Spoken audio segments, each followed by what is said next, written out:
আসসালামু আলাইকুম, কেমন আছেন সবাই? আশা করি ভালোই আছেন। তো আপনারা হয়তো আমার পিছনে খামারের অবস্থা বুঝতে পারছেন। চলেন আপনাদেরকে আমি সুন্দরভাবে দেখাই আর কিছু কথা বলি। এই যে খামারের অবস্থা দেখেন কি হয়ে আছে। আর আপনাদেরকে আমি গত পরশুদিন সম্ভবত হবে যেটা ভিডিও দেখাইছিলাম যে হালকা বৃষ্টিতে গরু খামারের কি অবস্থা ছিল এবং নিম্নচাপ ধরেছিল সেইটা। এখন পর্যন্ত নিম্নচাপ ধরে আছে, বৃষ্টি হচ্ছে আর কি। তো রাত্রে বৃষ্টির পরিমাণটা একটু বেশি ছিল বিধায় কিন্তু খামারের অবস্থাটা বেশি খারাপ হয়ে গেছে। এবং এর মধ্যেই দেখেন স্ক্রিনে দেখতে পাচ্ছেন হয়তো আপনারা যে রাত্রেবেলা প্রায় 14 গাড়ি গরু আসছে, নতুন গরু। এবং খামারটা টম্বুর হয়ে গেছে গরুতে। আর এই 14 গাড়ি গরুতে প্রায় 250 পিসের মতো গরু আসছে। আর আপনাদেরকে আমি ওই ভিডিওতে দেখাইছিলাম যে খামারে গরুগুলো কম ছিল, প্রতিটা শেডে 15টা 20টা 30টা এরকম করে গরু ছিল। এখন আবারও পুনরায় প্রতিটা শেডে 50 60 100 এরকম করে গরু হয়ে গেছে। আপনারা যার প্রতিফল হয়তো বা বুঝতে পারছেন ভিডিওতে, এত বেশি পরিমাণে গরু হয়ে যাওয়ায় শেডের অবস্থাগুলো আরো বেশি খারাপ হয়ে গেছে। দেখেন কি অবস্থা শেডের। এখন আমাদেরকে কি করতে হবে, এই অবস্থাগুলো থেকে পরিত্রাণ পাইতে প্রায় সময় লেগে যাবে, দেখা যাচ্ছে 2-3 দিন।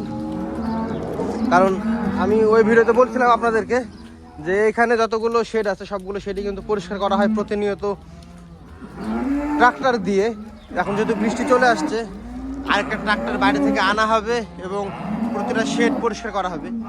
তো যাই হোক, এটা ছিল কপালের পাক, সব কিছুতে আলহামদুলিল্লাহ আল্লাহ পাকের ইচ্ছা।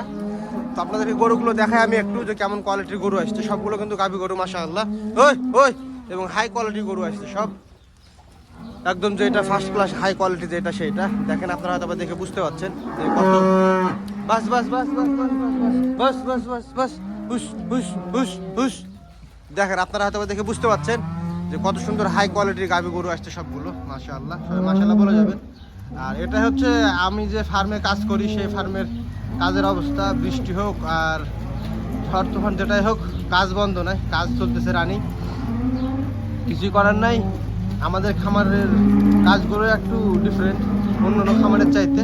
অন্য খামারে হয়তো দেখা যাচ্ছে রাত্রে অর্ডারে কাজ করতে হয় না। আমাকে গত রাত্রে বৃষ্টিতে ভিজে ভিজে অর্ডারের গরুগুলো বের করা লাগছে, যার প্রতিফল হয়তো আপনারা কিছু রিলস ভিডিও দেখতে পাইছেন বা পাবেন যে আমরা রাত্রিবেলাতেও অর্ডারের গরু যখন বের করি সেই সময়তে এসে আপনার বৃষ্টির ভিতরে অর্ডারের গরু বের করা লাগছে আমাদেরকে।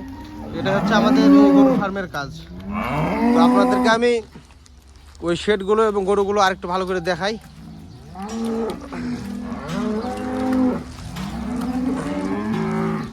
এই যে দেখেন কি অবস্থা শেডে, মানে একদম কি বলবো, ভিতরে যে হাঁটা যাচ্ছে না এরকম একটা অবস্থা।